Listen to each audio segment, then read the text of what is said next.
নবগ্রাম নামের ছোট্ট এক গ্রাম। ওখানেই থাকে হরিপদ, তার স্ত্রী মালতী আর হরিপদের বাবা গণেশ চক্রবর্তী। হরিপদ চাষ করে আর মালতী ঘরের কাজ সামলায়।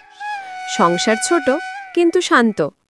কেবল একটা দুঃখ, বিয়ের ৮ বছর পেরিয়ে গেছে, তবুও তাদের কোনো সন্তান হয়নি। এক বিকেলে, হরিপদ, তুই এখনো ক্ষেতের কাজটা শেষ করলি না? শেষ হচ্ছিল বাবা, একটু বৃষ্টি আসছিল তাই ফসল তুলতে ভাবছিলাম। কাজ তো ঠিকই করিস, কিন্তু সংসারে উত্তরাধিকারী হবে কে রে? আমার বংশের প্রদীপটা কে জ্বালাবে? বাবা, সব ঈশ্বরের হাতে। ঈশ্বরের হাতে বলেই কি বসে থাকবি? ডাক্তার দেখালি, ওষুধ খাইলি, নাকি শুধু মালতীর মুখ চেয়ে বসে আছিস?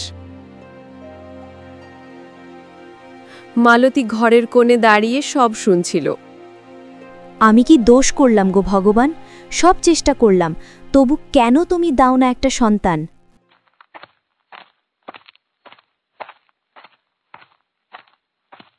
তুমি কাঁদছো আবার, মালতী?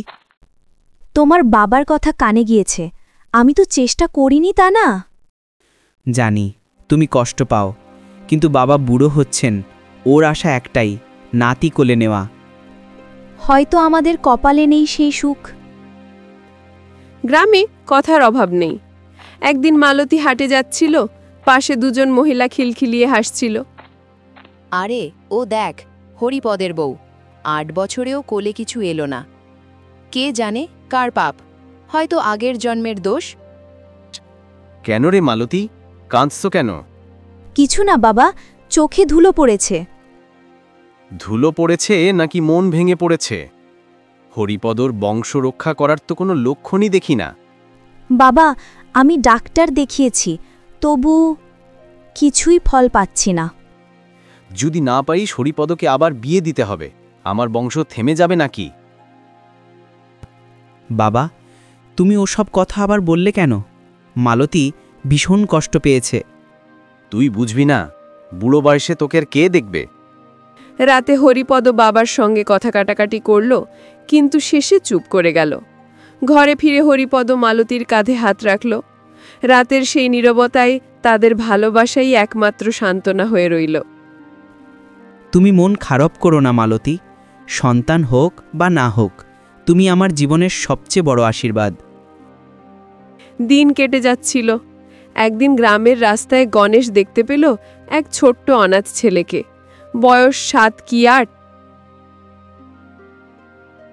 হরিপদ, আজ একটা বাচ্চাকে দেখলাম, একা, অভুক্ত, নিরাশ।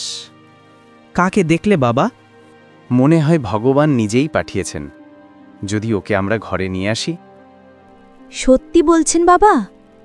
হ্যাঁ, আমি ভেবেছি বংশ শুধু রক্তে নয়, ভালোবাসাতেও চলে। তুই যদি চাস, ওকে আমাদের সন্তান করে নিতে পারি। বাবা, আমি রাজি, ওকে আমার কোলে নিতে দিন। তাহলে কালই গিয়ে নিয়ে আসি। পরদিন তারা ছেলেটিকে নিয়ে এলো। নাম রাখল রাজু। প্রথমে ছেলেটা ভয় পেত, কথা বলতো না, কিন্তু মালতীর স্নেহ আর ভালোবাসায় ধীরে ধীরে হাসতে শুরু করল। রাজু এখন বাড়ির প্রাণ হয়ে উঠল। একদিন রাজু মাকে প্রশ্ন করল, আমি কি তোমার ছেলে? তুই তো আমার বুকের টুকরো রে। ২ বছর কেটে গেছে। রাজু এখন স্কুলে যায়, মালতী তাকে সাজিয়ে পাঠায়। বাড়িতে হাসি আনন্দে ভরে গেছে।